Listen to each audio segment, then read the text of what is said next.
Hello my dear friends, હું નિમિષા પ્રજાપતિ તમારું સ્વાગત કરું છું મારા કિચનમાં.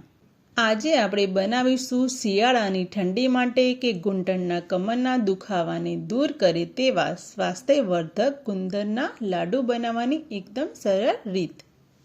આજે આપણે જે ગુંદરના લાડુ બનાવીશું એ લોટનો ઉપયોગ કર્યા વગર બનાવીશું, એકદમ અલગ જ રીતે.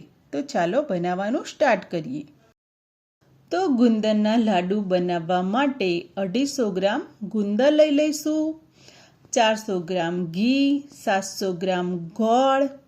ડ્રાયફ્રૂટમાં આપણે 50 ગ્રામ અખરોટ, 200 ગ્રામ બદામ, 200 ગ્રામ કાજુ, 50 ગ્રામ ખસખસ, 50 ગ્રામ પિસ્તા, 100 ગ્રામ સૂંઠ પાવડર, 50 ગ્રામ ગંઠોડા પાવડર. તમારે ટોપરાળી છીણ લેવી હોય તો લઈ શકો છો, મેં નથી લીધી. તો હવે લાડુ બનાવવા માટે એક મિક્સર જાર લઈ લઈશું અને તેમાં બદામ, કાજુ, અખરોટ, પિસ્તા લઈ તેને અધકચરું રહે તે રીતે મિક્સર જારમાં પીસી લઈશું. અને આ રીતનો ડ્રાયફ્રૂટ પાવડર તૈયાર કરી લઈશું. તેને એક ડીશમાં કાઢી લઈશું.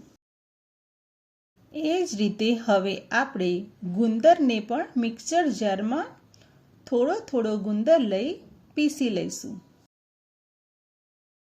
અને ગુંદરને એક ચાળણીથી ચાળી લઈશું, જેથી થોડો પણ ગુંદરનો મોટો ભાગ ના રહી જાય અને સરસ પાવડર જેવો ગુંદરનો લોટ તૈયાર થાય. તો હવે ગુંદર પીસાઈને રેડી થઈ ગયો છે. તો લાડુ બનાવવા માટે એક જાડા તળિયાવાળું મોટું વાસણ લઈ લઈશું.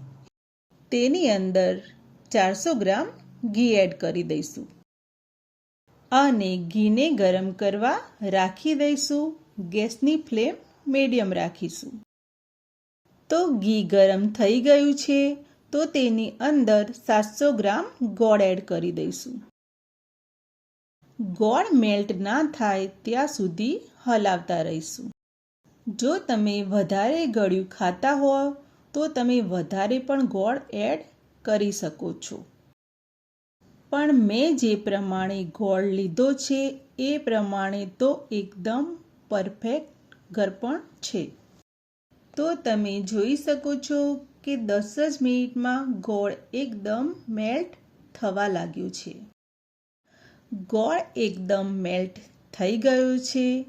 તો આ ટાઈમે આપણે જે કાજુ બદામ પિસ્તાનો પાવડર તૈયાર કર્યો હતો તે આની અંદર એડ કરી દઈશું અને સરખી રીતે હલાવી દઈશું. ગેસની ફ્લેમ મીડિયમ રાખીશું. મેં ગુંદરના લાડુ બનાવવા માટે સહેજ બી લોટનો ઉપયોગ નથી કર્યો. આ રીતે બનાવેલા ગુંદરના લાડુ ખાવામાં બહુ ટેસ્ટી લાગે છે. હવે આપણે આમાં ખસખસ એડ કરી દઈશું અને હલાવી દઈશું. પછી તેમાં ગંઠોડા પાવડર, સૂંઠ પાવડર એડ કરી સરખી રીતે હલાવી દઈશું. સૂંઠ પાવડર નાખ્યા બાદ એકદમ અલગ જ ફ્લેવર અને સુગંધ આવી રહી છે અને કલર પણ સરસ આવી ગયો છે. હવે આને આપણે નીચે ઉતારી લઈશું અને થોડું ઠંડુ થવા દઈશું.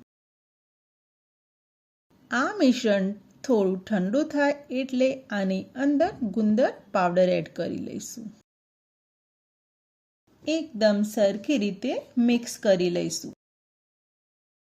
આ રીતે બનાવેલા ગુંદરના લાડુ ક્યારે દાંતમાં નહીં ચોટે અને ખાવામાં પણ બહુ ટેસ્ટી લાગશે. તમે જોઈ શકો છો કે ઘી પણ એકદમ સરખા પ્રમાણે દેખાય છે, ના બહુ વધારે કે ના બહુ ઓછું.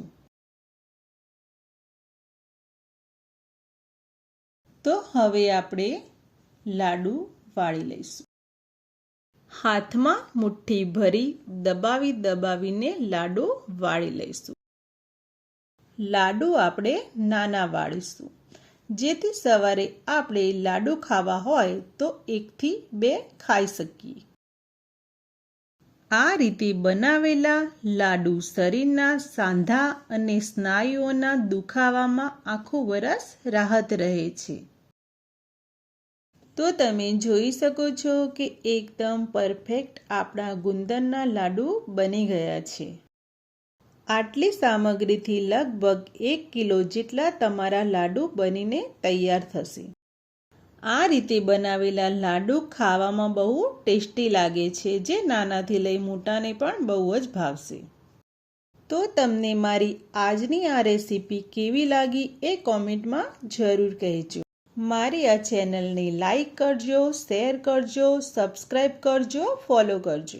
તો મળીએ નેક્સ્ટ રેસીપીમાં. જય શ્રી કૃષ્ણ.